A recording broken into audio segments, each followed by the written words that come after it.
ഞാനിപ്പോൾ Shri K T Kunhikannan ഇവിടെ ഇരുന്നുകൊണ്ട് ഖാലിസ്ഥാൻ പഞ്ചാബ് എന്നൊക്കെ പറഞ്ഞതുകൊണ്ട് മാത്രം പറയുന്നതാണ്. അതൊന്നും പറയണമെന്ന് ഞാൻ വിചാരിച്ചിരുന്ന ആളല്ല. നമ്മൾ കാണുന്ന പല വീഡിയോസിനകത്തും ഇവർ നിന്നുകൊണ്ട് നിങ്ങളുടെ ആവശ്യം എന്താണെന്ന് ചോദിക്കുമ്പോൾ പലരും വന്നിട്ട് ഞങ്ങൾക്ക് ഖാലിസ്ഥാനാണ് ആവശ്യം എന്നൊക്കെ പറയുകയും മാധ്യമ റിപ്പോർട്ടേഴ്സ് തന്നെ അതൊന്നും ഇവിടെ കിട്ടാൻ പോകുന്നില്ല എന്ന് പറഞ്ഞ് തിരിച്ചു പോവുകയും ചെയ്യുന്ന വീഡിയോസ് നമ്മൾ തന്നെ കണ്ടതാണ്. അപ്പോൾ അത്തരം എലമെന്റ്സ് അതിൻ്റെ അകത്തില്ല എന്ന് നമുക്ക് പരിപൂർണമായിട്ട് പറയാനൊന്നും കഴിയില്ല.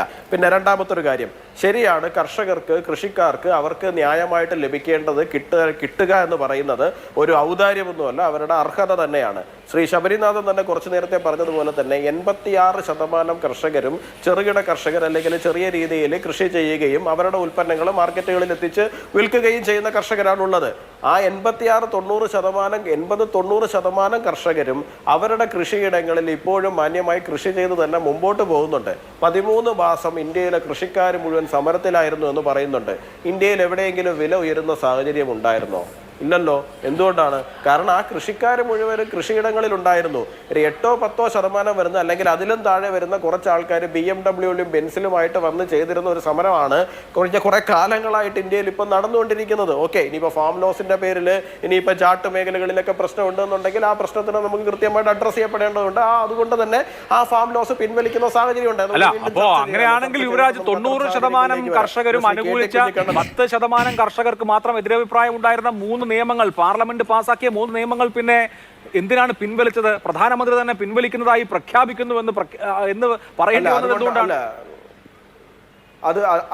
അതിനുള്ള മറുപടി ഞാൻ പറഞ്ഞു പോയി. അഭിലാഷ് ശ്രദ്ധിക്കാത്തതുകൊണ്ടാണ്. അതുകൊണ്ടാണ് ഞാൻ പറഞ്ഞത്, ചാട്ട് മേഖലകളിൽ ഉൾപ്പെടെ അവർക്ക് എന്തെങ്കിലും പ്രശ്നങ്ങൾ ഉണ്ടായിരുന്നുണ്ടെങ്കിൽ അതിന് അത്ര വൈകാരികമായിട്ടാണ് അവർ കാണുന്നത് എന്നുണ്ടെങ്കിൽ, ഇപ്പോൾ 90% പേര് അതിനനുകൂലമാണ് എന്നുള്ളത് കൊണ്ട് മാത്രം നമുക്ക് ബാക്കി കുറച്ച് പേര് വൈകാരികമായി കാണുന്ന വിഷയങ്ങളെ നമുക്ക് തീർത്തും ഇഗ്നോർ ചെയ്ത് പോകാൻ കഴിയില്ലല്ലോ. ഇപ്പോൾ ചാട്ട് മേഖലയിലും പഞ്ചാബ് മേഖലയിലും അവർ വലിയ വിഷയമായിട്ട് കാണുന്ന പ്രശ്നമുണ്ടെന്നുണ്ടെന്നുണ്ടെങ്കിൽ ആ പ്രശ്നത്തിന് നമുക്ക് അതിന്റെ മെറിറ്റോടുകൂടി തന്നെ കാണണമല്ലോ. അവർ നമ്മുടെ ആൾക്കാർ തന്നെയല്ലേ, അല്ലാണ്ട് അവരിപ്പോൾ വേറെ രാജ്യക്കാരൊന്നും അല്ലല്ലോ, ശത്രുക്കളൊന്നുമല്ലോ. അവരോടൊപ്പം നമ്മൾ അങ്ങനെ സമീപനം എടുക്കുന്നതിൽ കാര്യമില്ല. അപ്പോൾ അതുകൊണ്ട് തന്നെ അതിനോട് ഏറ്റവും മാന്യമായിട്ട് പ്രതികരിക്കുക എന്നുള്ളൊരു നയം തന്നെയാണ് കേന്ദ്ര സർക്കാർ അന്ന് സ്വീകരിച്ചത്, ഇന്നും സ്വീകരിക്കുന്നത്. പിന്നെ ശ്രീ ശബരിനാഥൻ പറഞ്ഞതിനകത്ത് മറ്റൊരു ഉത്തരം കൂടിയുണ്ട്. അദ്ദേഹം പറഞ്ഞു, അഭിലാഷ് ചോദിച്ചു എന്താണ് അത് പഞ്ചാബ് മേഖലയിലേക്ക് മാത്രമായിട്ട് ഒതുങ്ങിയല്ലേ, നേരത്തെ വെസ്റ്റേൺ യുപിയിൽ ഉൾപ്പെടെ പിന്തുണയുണ്ടായിരുന്നു, ഇപ്പോൾ ഇല്ലല്ലോ എന്ന് പറഞ്ഞപ്പോൾ അദ്ദേഹം പറയുന്നുണ്ട് അത് പ്രധാനമായിട്ട് RLD ഉൾപ്പെടെയുള്ള കക്ഷികൾ ഇന്ന് അവരുടെ മുന്നണിക്കകത്തില്ലാതെ അത് വിട്ടുപോകുന്ന സാഹചര്യം ഉണ്ടായതുകൊണ്ടാണ്.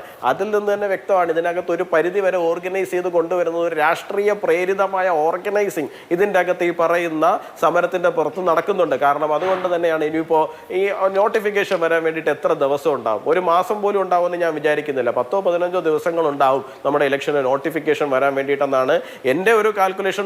കഴിഞ്ഞ വർഷം ഫെബ്രുവരി അവസാനത്തോടു കൂടി വന്നിരുന്നു നോട്ടിഫിക്കേഷൻ. ഇപ്പം നമ്മൾ ഫെബ്രുവരി പകുതിയിലേക്ക് എത്തിയിട്ടുണ്ട്. ഒരു ഇലക്ഷൻ തൊട്ടു മുമ്പിൽ നിൽക്കെ ഇത്തരത്തിലുള്ള സാധനങ്ങൾ കൊണ്ടുവരുന്നത് രാഷ്ട്രീയമായ ലക്ഷ്യം മാത്രം മുമ്പിൽ വെച്ചുകൊണ്ടാണ്. പിന്നെ ശ്രീ ശബരിനാഥൻ അദ്ദേഹത്തോട് ഒരു കാര്യം കൂടി ഞാൻ പറഞ്ഞുകൊള്ളട്ടെ. അദ്ദേഹം പറഞ്ഞു ഇവിടെ ലോണുകളൊന്നും തിരിച്ചു പിടിക്കാൻ പോകുന്നില്ല, ഇതൊക്കെ കളഞ്ഞു എന്നൊക്കെയാണ് അദ്ദേഹം പറയുന്നത്. ഈ വർഷത്തെ ഇന്ത്യയിലെ പബ്ലിക് സെക്ടർ ബാങ്കുകളുടെ പ്രോഫിറ്റ് എന്ന് പറഞ്ഞു കഴിഞ്ഞാൽ 40% വർദ്ധിച്ചിട്ടുണ്ട് എന്നുള്ള കാര്യം അങ്ങ് മനസ്സിലാക്കണം. അതിൻ്റെ റീസൺ എന്ന് പറയുന്നത് ഇനി അനാവശ്യമായിട്ട് മുൻപ് കൊടുത്തുകൊണ്ടിരുന്നത് പോലെ അനാവശ്യക്കാർക്കും ഇഷ്ടക്കാർക്കും ഒക്കെ ലോണുകൾ എഴുതി കൊടുക്കുന്ന സാഹചര്യം ഇന്ത്യയിൽ നിന്നുപോയത് കൊണ്ടും വളരെ കൃത്യമായിട്ട് അതൊക്കെ സ്ക്രൂട്ടനൈസ് ചെയ്യപ്പെടുന്നത് കൊണ്ടും അതിൻ്റെ പേരിൽ കൃത്യമായ ലോണുകൾ തിരിച്ചടവ് വരുന്നത് കൊണ്ടുമാണ് ബാങ്കുകളെല്ലാം ലാഭത്തിൽ പോകുന്ന ഒരു സാഹചര്യത്തിലേക്ക് ഇന്ത്യയിലേക്ക് വന്നിരിക്കുന്നത് എന്നുള്ളൊരു കാര്യം കൂടി അദ്ദേഹത്തെ ഞാൻ വിനീതമായിട്ട് ഓർമ്മിപ്പിക്കുകയാണ്. ശരി.